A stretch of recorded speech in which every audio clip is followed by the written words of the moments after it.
Greetings, Internet, and welcome to Aaron Plays, and I hope you're doing fantastically well. This will be episode 3 of my playthrough of Mission 7, or Anderson Engagement 4 of Ambush. Yeah, that's about it, really. If you could do the usual housekeeping stuff, such as subscribe if you haven't done so already and you enjoy what I do, and do the little notification bell that'll let you know when I do anything new. And yeah, comments, just I really love them. Please do. And they all help the channel. The likes, all of them, they all help the channel. So let's the word get out there. Share is also apparently something else you can do. But enough of that. Let's get down to the map and see what is going on. So as I said, this is the episode 3, and we are actually starting round 3. These here are I updated these from the end of the last video. So I'm at 5 victory points because there's been 5 active Germans. We're into round 3, as I've just said, and we had our first KIA of a German by an absolutely amazing pistol shot by Clint, who's over here. He put down his bazooka, took out his pistol, and yeah, he fired right across there. Sort of, well, I was impressed. It was a long-range shot. So, yeah, that's where we're at the present moment. So, beginning with round 3, and we have US awareness phase. All US soldiers are now automatically aware, so we'll put that up in there, and he can go and join there. Okay, then we have the event phase. So, rolling the 2 dice for the event. Remember, we add these 2 together. 9 plus 5 is 14. Okay, so we'll look at random event 14. Is that going to bring any more Germans on? It says none. Okay. No, that didn't say none. No. I was using the R column there. I can say that's a bit strange. It says 714. So we'll put 714 in the window. So remember, just in case I lose myself. 714. Bring up the paragraph to 714. If you can hear any grinding noise in the background, that is someone doing gardening work outside. Not much I can do about that. Right. So 714. 1. If S2 has not occurred, better we'll see what has occurred. S2 has occurred. So S2 has not occurred. Right. So that was it. But if S7 has not occurred, S7 has occurred. If S2 and S7 have occurred, go to condition 2. We're at condition 2. So S2 and S7 have occurred, go to condition 2. Okay, remember, I can only end the mission once it gets to condition 4. So we're at condition 2. That means I've got to do a paragraph check for each of my guys. Switch in the actual card to condition 2. Right. So let me go to my guys here. Okay, so we start up here. That's the most northerly. X, so it's M4, M5, M6. Paragraph check. I'm not expecting much here, but you never know. It says none. Then we'll go over to Anderson, still with the Jeep. That's 03, 04, that's 06. Also the word none. Then we go to M4, M5, N6, M7. None. Moving down to, what was that? M7, 8, 9, 10, M10. None. And then finally, N8, 9, 10, N11. None. Okay, so nothing activated by the paragraphs, which is what I would have sort of expected at this point. So we're into condition 2. Interesting. So is this where the tankies come in? Right. After we've done the random event, the next thing to do is we're in the active phase, the initiative. Okay. So can I win the initiative? I do. Whoop, whoop, whoop. Okay. Right. So then with a 6, so let's fill the action round track. These two guys with a 6 are going to get 2 turns. Useful. These 3 guys with a 6 are going to get 1, and we have to check them for panic, which we'll do. And these lot will get 1 as well. That's a bit of a shame.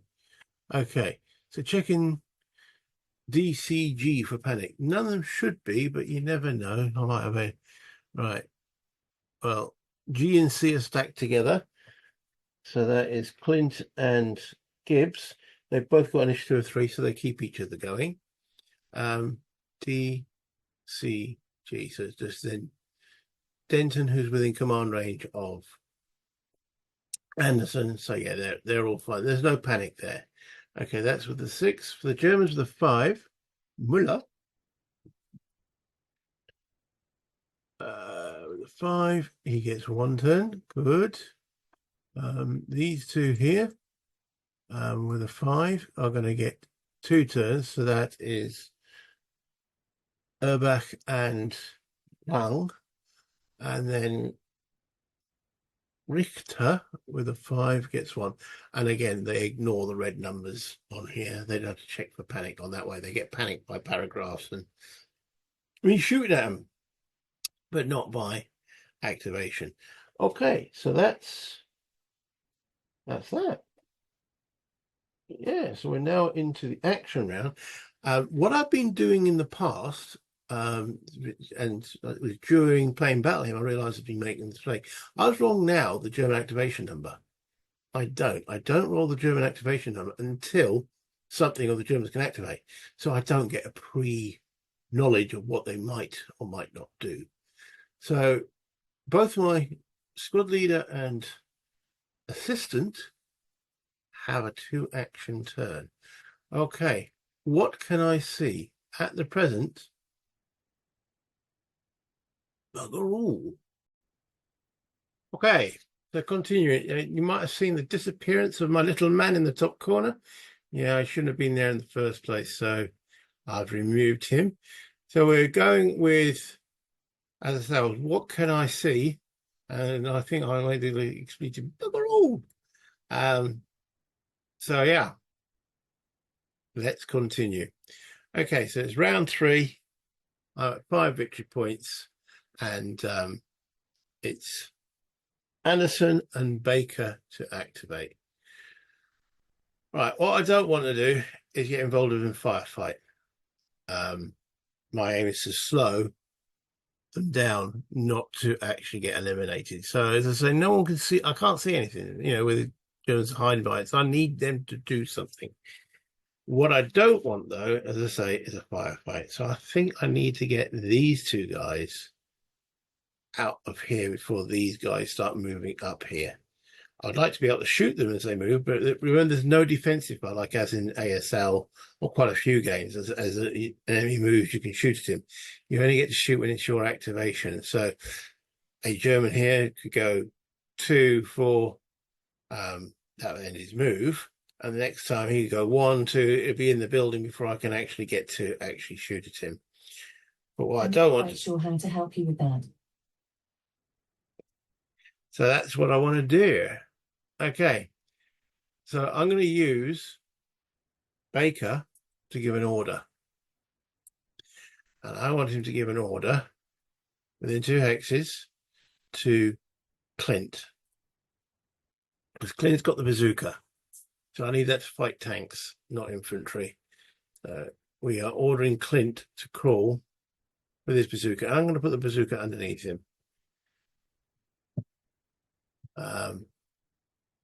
To denote possession. I'll do the same actually over here with Denton. Okay. So what actually happened there is Baker moved down. Clint actually moved up. And Clint has done that action. So then we've got Anderson. Okay. Again, I want to get as much potential fire as I can in and around this area.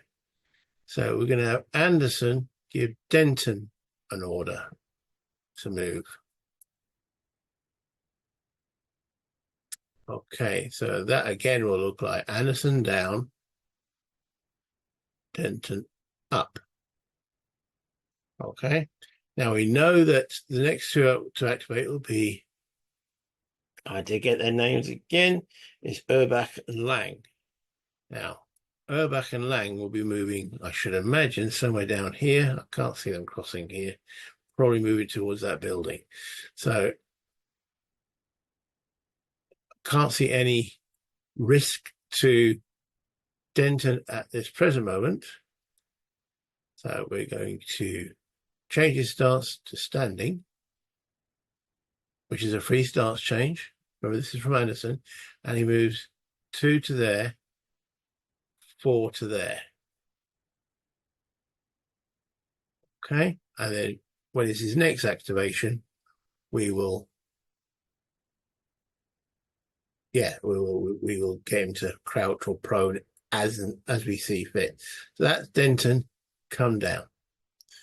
Right, so then we're up to, remember these Germans have got to be done in alphabetical order, so it's Lang. And at this point is when we actually roll the German activation number, which is 9. 9, 9. Okay, so looking at Lang, getting his card. So conditions 1 to 4 with a 9. He does paragraph 8, 6, 7. 8, 6, 7. Okay, if no active target in sight, which I think, double confirm, I don't think anyone's in sight because he's on the ridge there. We're nowhere near it. Okay, move as quickly as possible. Fall prone if an active target in sight and free stance change available. So he's got 4 movement points. He's starting in H10. Boom, boom, boom. H10. Remember, we're on condition 2 now. So H10, he goes to I11, which is that one there for 2 movement points. Still no one in sight. So I11 means he goes to J11, at which point he gets into line of sight of Gibbs. Yeah, because it's the hex side that blocks there, and this is coming down the hex spine. So yeah, you can see Gibbs, and it said he went prone. So there we go. I'll send him prone. Okay, and that's Lang. I should move his marker down. Dink. Okay, and then we have Urbach. Now, he paragraph on his card is also 867. So he'll do exactly the same thing, won't he? I've lost my mouse. Where's my mouse?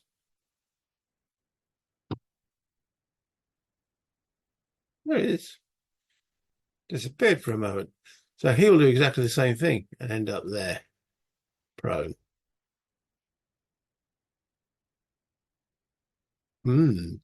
Okay. And then it's all my guys. So I remember I can choose the order I want to do these in.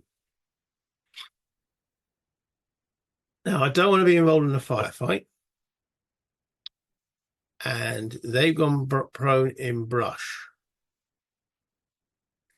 So looking at my chart, well, that's actually should Gibbs. All right. So the thing is, the only person that can fight against these two is Gibbs.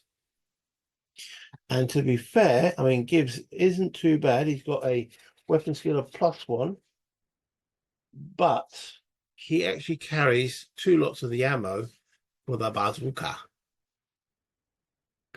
So again, what we could do is we could spend Baker's activation, because he can't see them, to activate Gibbs to get a shot off against those two. And then Gibbs' second activation, get out of dodge. If he moves to, hold on, if he moves to here, he's out of line of sight. Because if you look at the line of sight there to there, it crosses that ridge, and you've got to be adjacent to the ridge on this hex to be able to see. So do I do that? Yeah, might as well. Okay, so Baker spends his activation. Where is he? There he is. So it's incomplete to give Gibbs an extra go.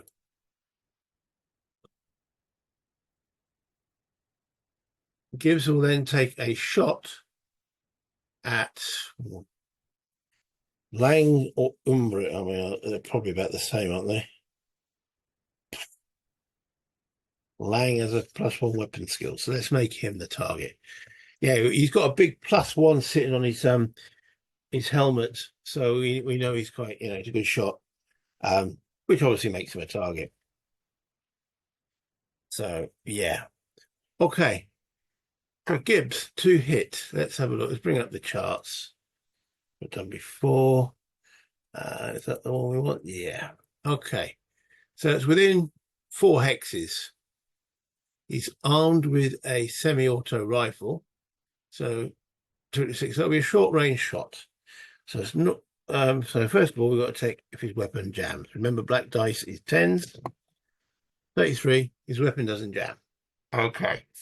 So the next thing we look at is short range. So it's a basic 5 to hit. Now the guy is prone in brush. Yeah, it is brush. So that's minus. That's not right. -3.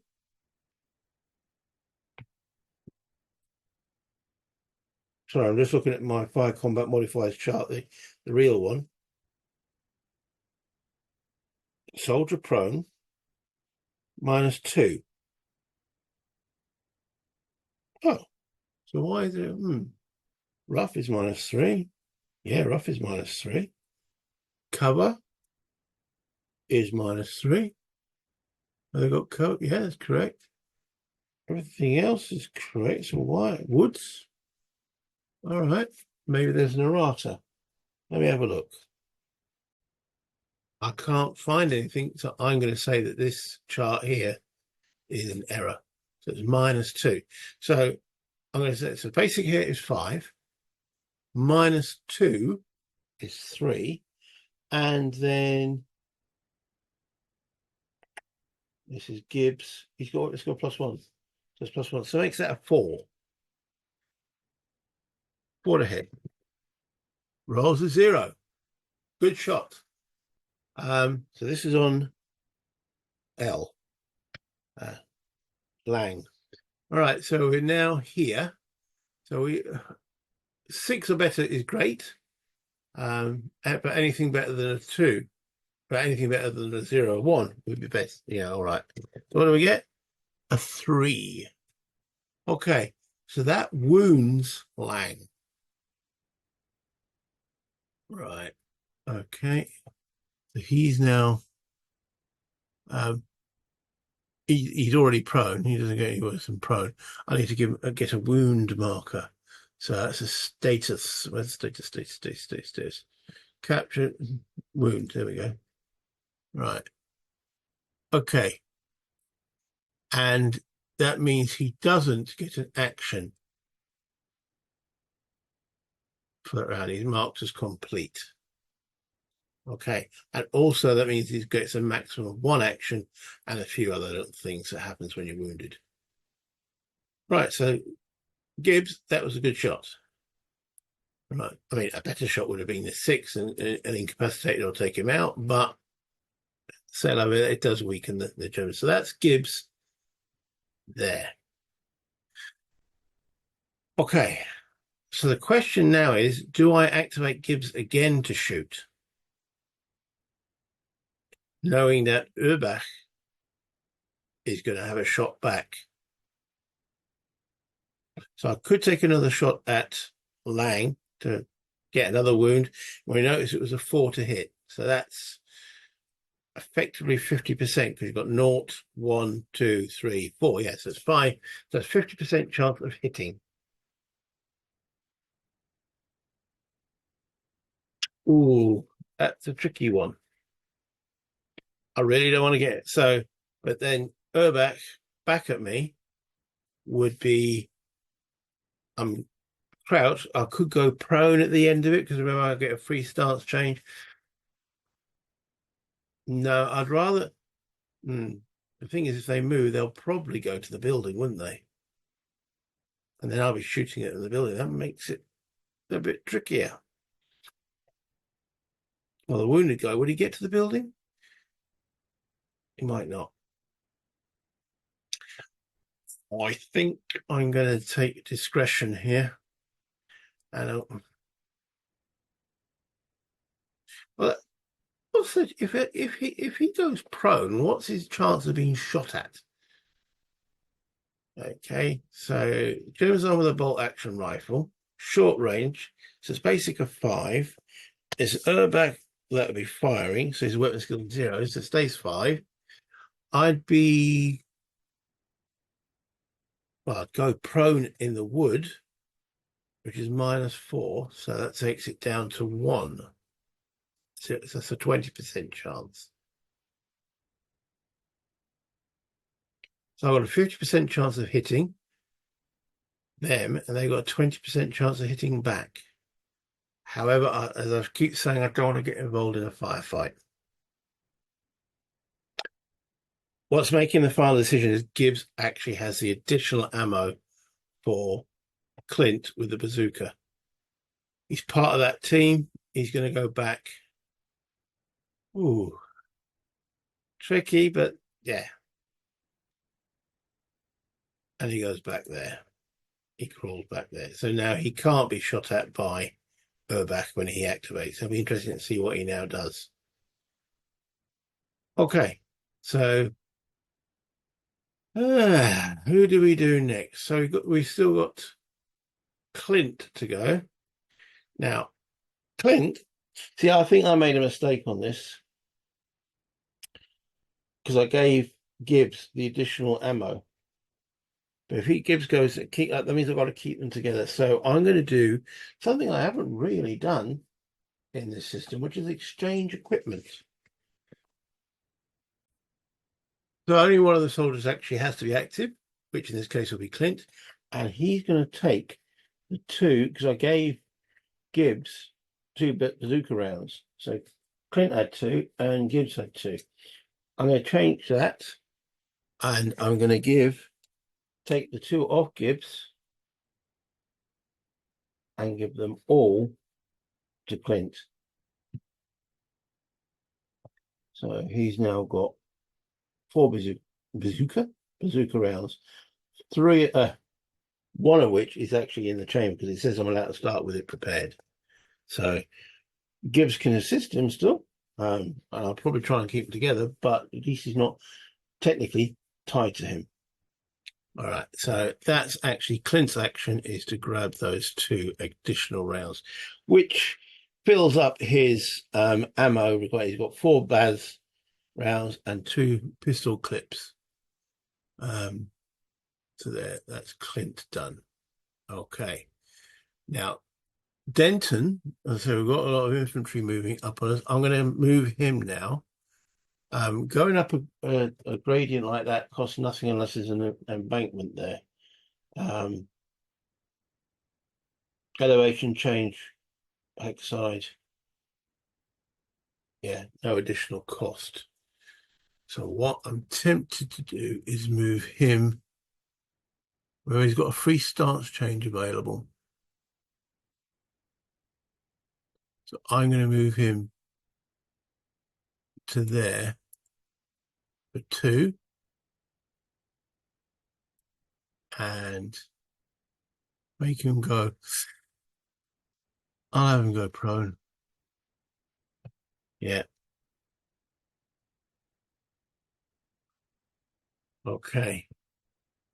He's quite valuable. So that's Denton done. Then we've got Evans. It's not Evans. He's the new guy. Elliot, Faulkner, and Hibbert. And Anderson. Okay, Anderson's still in the Jeep, so he spends a movement point to get out of the Jeep.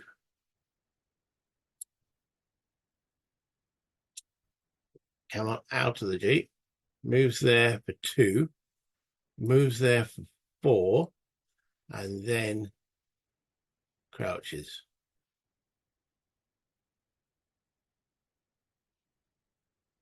Hibbert. Ideally, I don't want. I know I've got Gibbs and Clint here, and we've got actually 3 guys here. Elliot. Ideally, I don't want more than 1 in a hex. So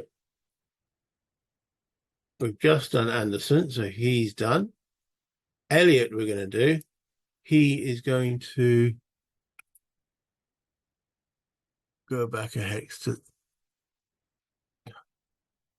not to there, crouches to there. So he can shoot along the road if the Germans go there. So that's Elliot done. The Germans could snap fire, couldn't they? So I tell you what, he then goes prone.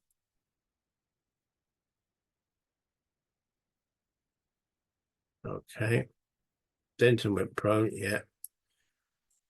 That's Elliot done. Faulkner and Hibbert.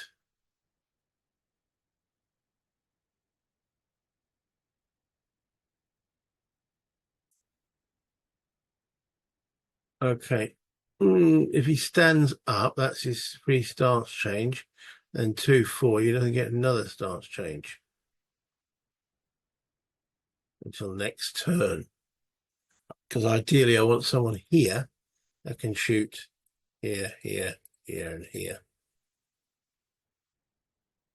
All depends on initiative next turn, doesn't it? As for normal. And that puts him out of command range, so I'm not going to do that. He crawls to there, and Hibbert actually stays where he is. So that's them done. Right, over to Jerry, and they've got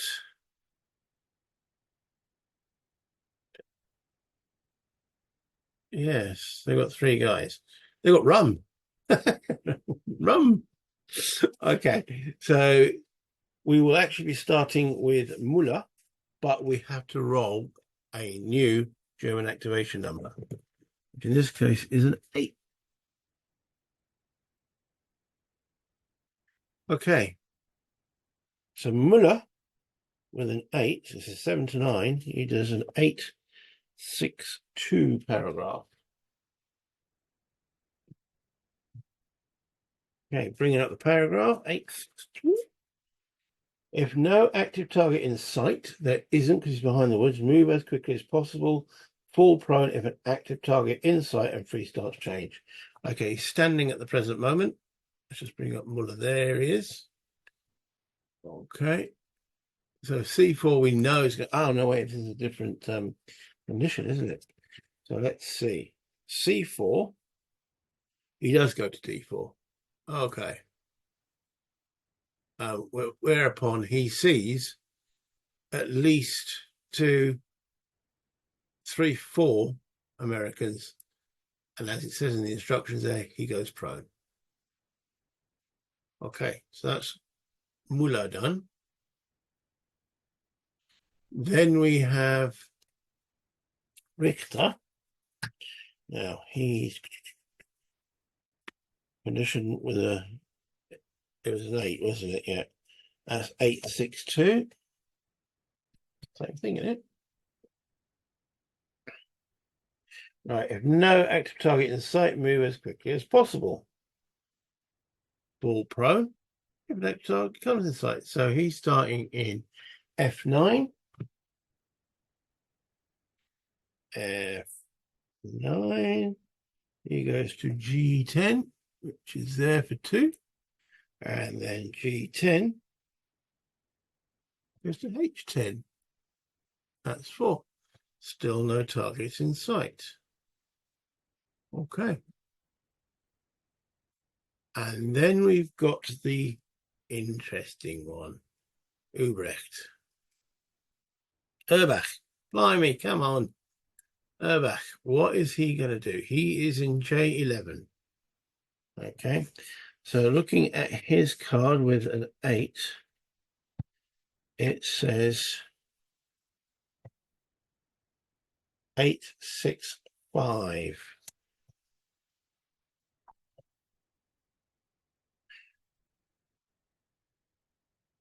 If no active target in sight. Okay. Because Gibbs pulled back, there is no active target in sight.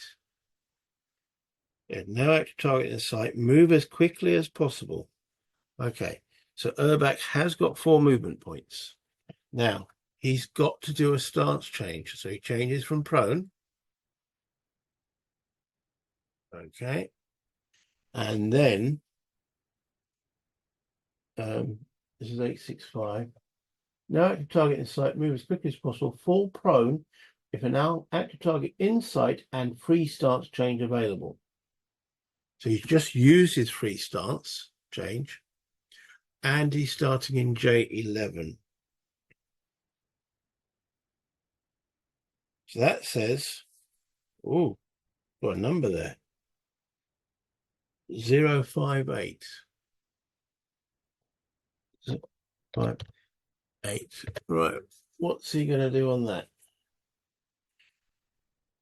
058. If active US soldier within 3 hexes of the bridge, there is, enter K12. Ooh. There you go, 58. If active US soldier within 3 hectares of the bridge, enter K12. Okay. So that's cost him 1 movement point, so he's got 3 left.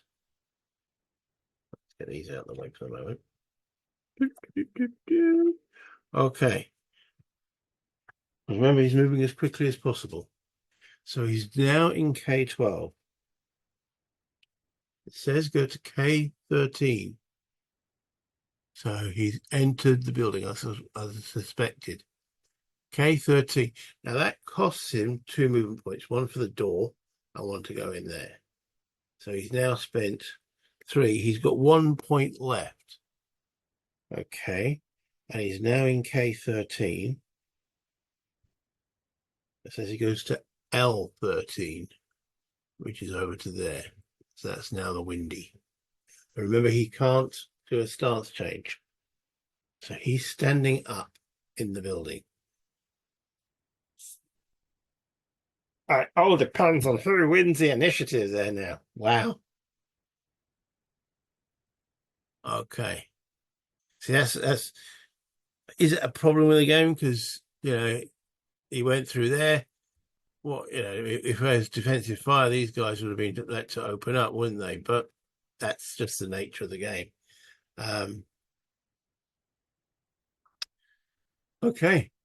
So that brings him to here. And that's it. That's the end of the turn.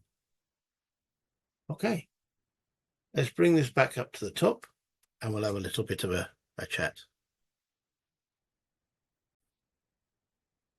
Okay. So I wonder how many of you have been astute in your observations. I've had a shave. There you go. A shirt, t-shirt, had a shower. So I paused that part way through. I had a few things to do. And I thought, you know what? Let's actually have an SSS, if anyone knows what that is, and then carry on. So yeah, interesting. The defensive fire aspect, yeah, it now all depends on initiative. I get initiative, Urbach's going to get a lot of fire coming his way, or do I back out? again. It depends on what the random event is. If we get a tank coming in, that's still an ideal place for me. Their wounded guy, Lang, he's only going to get one action. We've still now got Richter coming up, and now we've got Muller, who could start putting some shots across that open ground. If he does so, he might decide to move. Remember, the Germans have to attack. They have to get off the board. And we're already at condition 2. So, again, it could be just worthwhile me pulling back behind. Doing the ASL skulking maneuver, if anyone knows what that is. If I get the initiative, fall back behind the woods, let them move, then move forward again. Boop. I don't know. We'll have to see. All I can say is thank you for watching. Remember to do the housekeeping. You know what it is. And yeah, until next time, remember, play games, have fun. Bye, Internet.